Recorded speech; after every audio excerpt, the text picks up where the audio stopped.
Hello YOTO family, it's Elizabeth Slater again, CEO of Youth on Their Own. Welcome back to our YOTO is Family Spring Challenge Week. Today we are going to talk about COVID.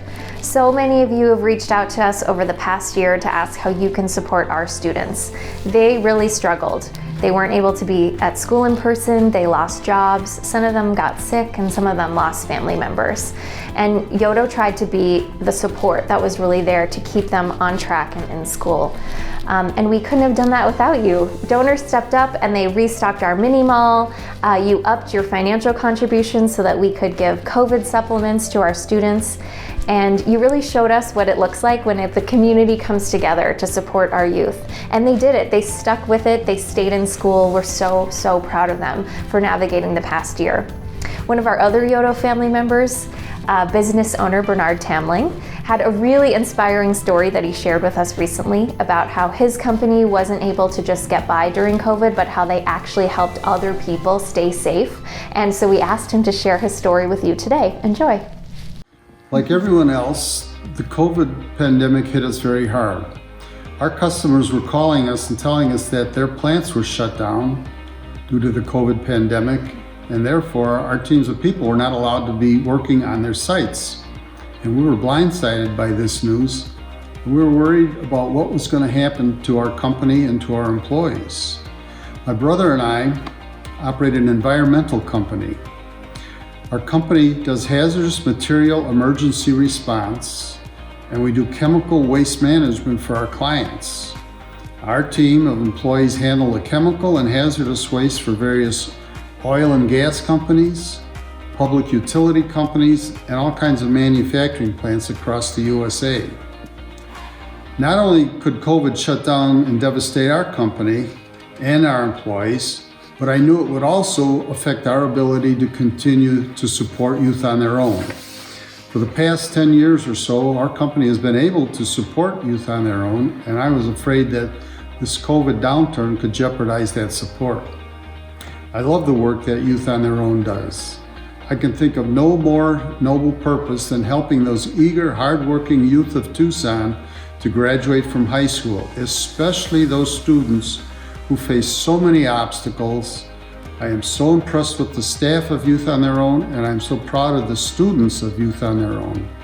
And I didn't want this COVID crisis to prevent us from continuing to help Youth on Their Own.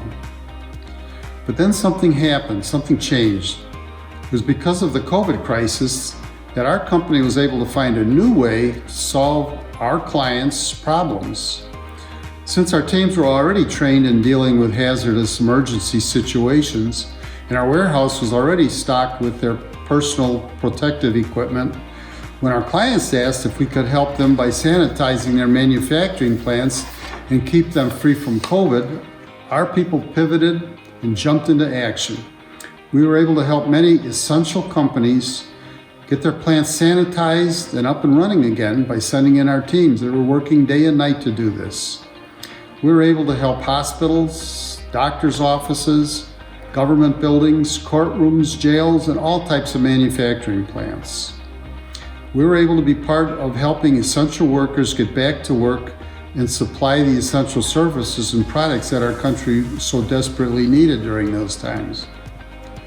But of all the people we were able to help, the thing that made me the proudest was our ability to sanitize and make a safe workplace for the people who manufactured the COVID-19 vaccines that are needed to immunize the citizens of the United States and of the world.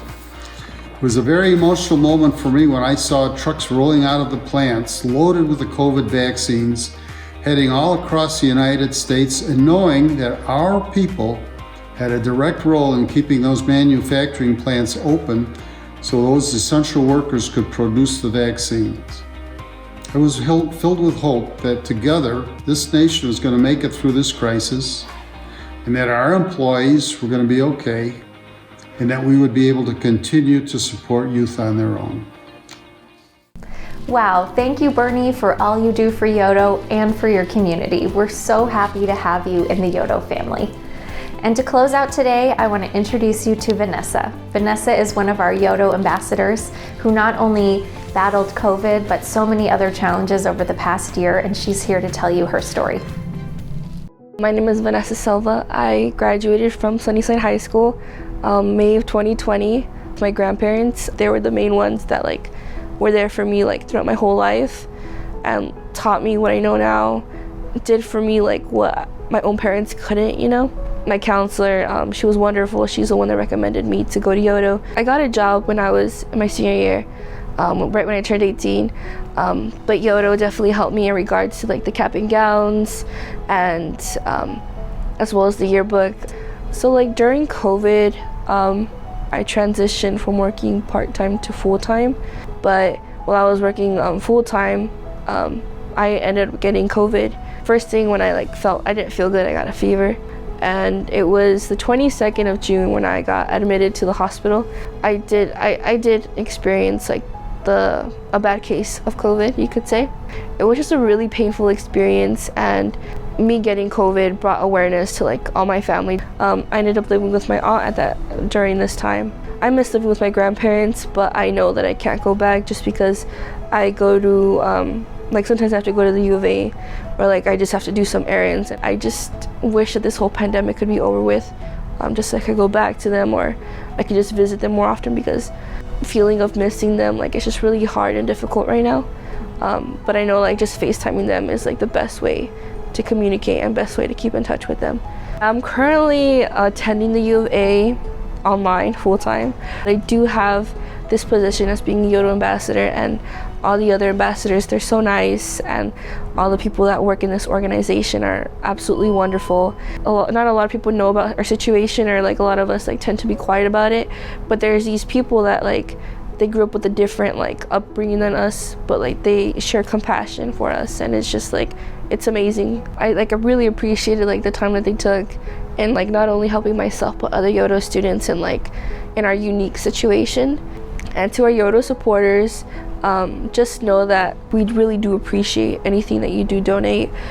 Anything helps, and us students, we appreciate everything you've done. Thank you for your support. We appreciate it.